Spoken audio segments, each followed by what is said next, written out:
Yeah. Arsenal's really big successes came in at a time when Arsene Wenger was the manager. You were the person who pushed for Arsenal to appoint him. Could you tell us a bit about how you met him and why you think he was the right person for Arsenal? You were Yeah. obviously right. That's kind of you to say that. You're a very good interviewer, Luke. Thank you. You're doing a great job. You're going to Sky Sports soon. Uh, yes, so I met Arsene on the 1st of January 1989, and it was only coincidentally. He was passing through, he was the manager of Monaco at the time, and I met him at the club and he went to see the game. We were playing Spurs that day on January the 1st. And I got introduced to him, and I asked him what he was doing that evening. I said, "Well, what are you doing?" He said, "Well, I'm only here one night." I said, "What are you doing tonight?" And he said, "Nothing." And I said, "Well, would you like to come out for dinner? My wife and I are going out to a friend's house for dinner. Would you like to join us?" And Yeah. amazingly, he said, "Yes, I would." And that was the start of it. And I always thought in my mind, Luke, I thought, Arsene for Arsenal. It's destiny. It's going to happen one day. But we had to wait. We had to wait 7 years for it to happen. But it happened. It's funny that, isn't it? Yeah, you had a chapter in your book called Arsenal for Arsenal. That's correct.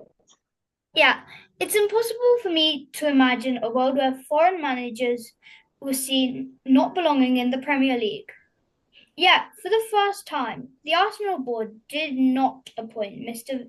Wenger because he was not English. You pushed against that? Yes. I always believe in life you go for the best person. And the board, after we lost the previous manager, well, George Graham, when he left in 1994, I wanted Arsene to become the manager. And the board were a bit nervous about appointing an overseas manager. They wanted somebody with knowledge of players in the UK.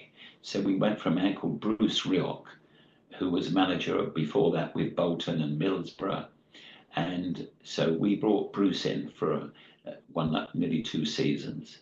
And when that didn't work out, then I pushed hard for Arsene and managed to convince the board that we should appoint Arsene. And we brought him in 1996, by which time he'd left Monaco and he'd gone to Grampus 8 in Japan. Yeah. He became manager there. And it was funny because he used to send me in those days was something called telexes.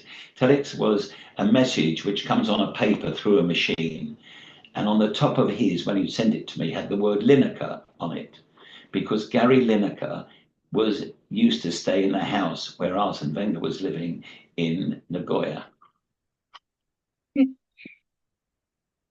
What most impressed you about Mr. Wenger went about his job? What do you think we can learn from him? Okay, undoubtedly, his dedication to the sport, his extreme knowledge, his ability to communicate with others, influence others, and inspire others to go to get better at their job. And that's what he would do. If you ask any of the old players, they will say he improved all their careers. Yeah. From reading your book, it's obvious that you knew all the players well and are still good friends with many of them. Is that common for club owners? That's a good question. Probably not so much because today a lot of the owners are don't live in England, so they don't have that interaction with the players. I did. I was based in London. I used to go to the training ground 3, 4 times a week, and I got to know all the players. And obviously, if I bought them, then we had a relationship because I was responsible for them. Yeah. I knew that the Arsenal team of 2003 to 2004 went undefeated through the entire Premier League season. They won 26 times and drew 12 times. And of course won the league. That's the only time it's ever been done.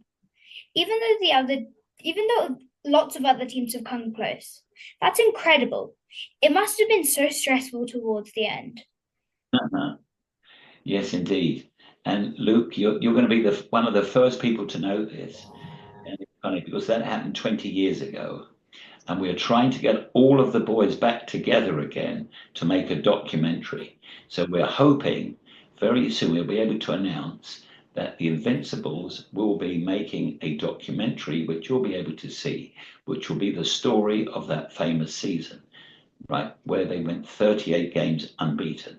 They actually went 49 in total because it spanned over some from the previous season and the next season. But for that season, they were unbeaten.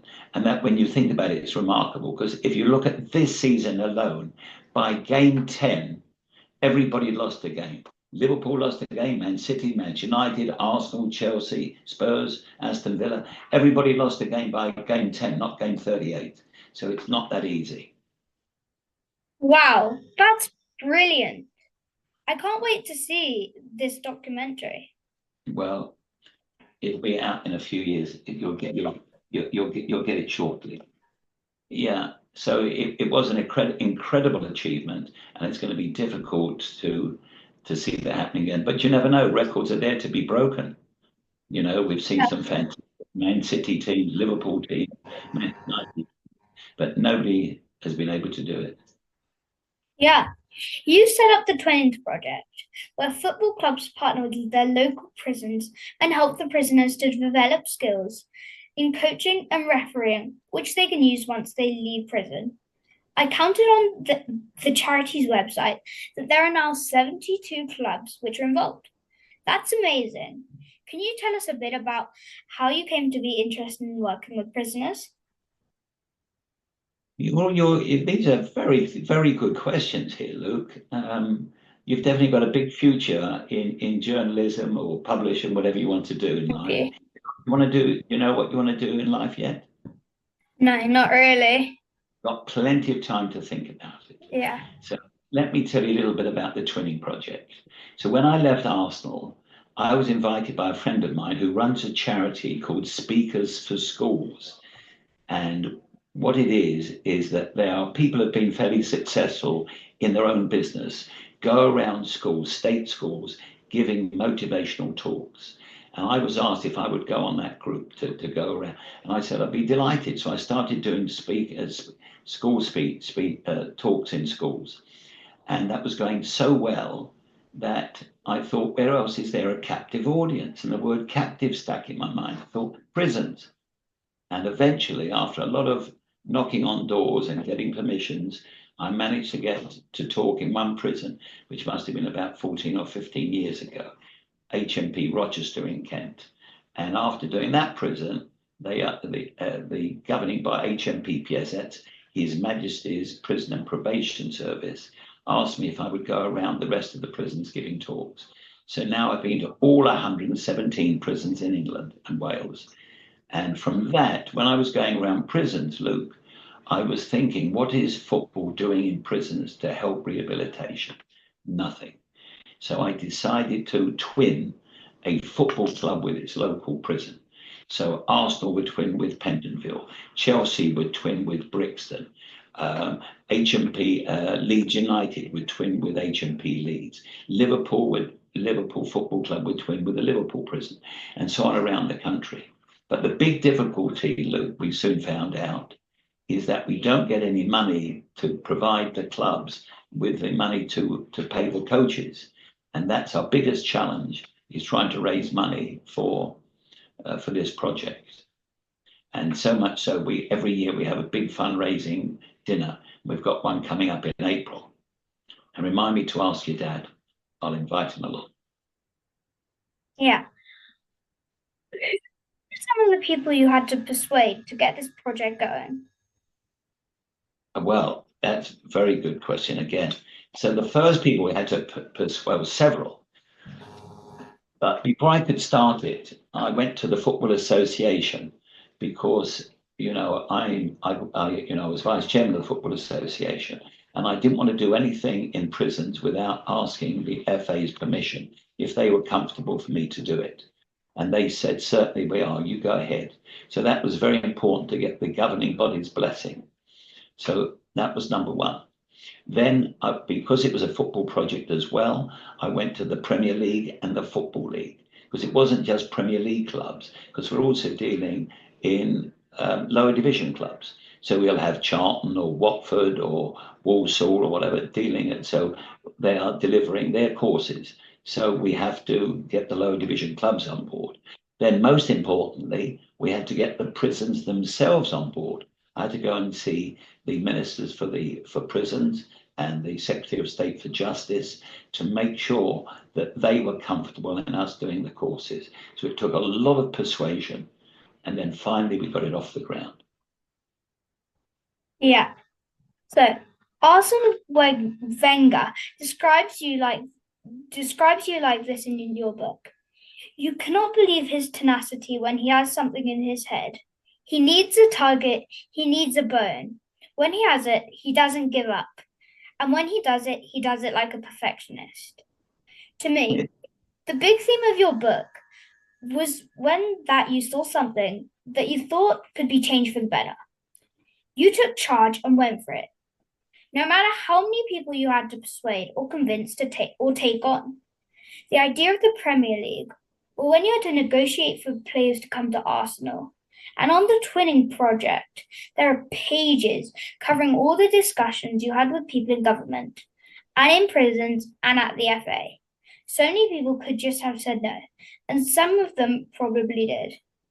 What lesson would you give us as we start in the world if we think something is wrong and we see and want to see it change? Yeah. Luke, I have a motto which I deliver every time I go around to schools or prison. And I live by this motto every day of my life. And I'm going to pass it over to you and all your friends at school. I call it the motto of the turtle. The motto of the turtle is, you don't get anywhere unless you stick your neck out. The motto of the turtle is, you don't get anywhere unless you stick your neck out. I'm just going to look here a minute. Now, I've got somewhere, I must see it. I'll find it for you. I've got here it is. Just bear with me a minute. I gave this talk. Now, I don't know whether you can see this. Can you see what that says? Yeah. Can you read what it says? Turtles only make progress when they stick their necks out. There you go. So somebody gave me this, right, a piece of art as a souvenir. Now, that was, I think, from one of the people that I know in UEFA after hearing my talk. So I think you've always got to have the courage of your convictions and go for it. Don't be frightened to make a decision, Luke, whatever it is in life. When anybody says they abstain, that to me, I like people to make, even if it's wrong, make a decision. Don't be frightened. Be brave all the time to go forward. That's how progress is made. And also try and be original. Think out of the box. Don't listen to, don't necessarily do the same as somebody else. Think differently if you can. So Yeah. be strong in your own mind and ready to push for change. You believe in it. Mr. Dein, I want to say a huge thank you for taking the time to speak to me today. It's my great pleasure, Luke. I've enjoyed speaking to you, and I'm at your disposal at any time if you want to follow it up. Yeah. Talk to. Thank you. And do well at school. I know you're going to be a huge success because you're very bright, very articulate. You ask some fantastic questions. Thank you.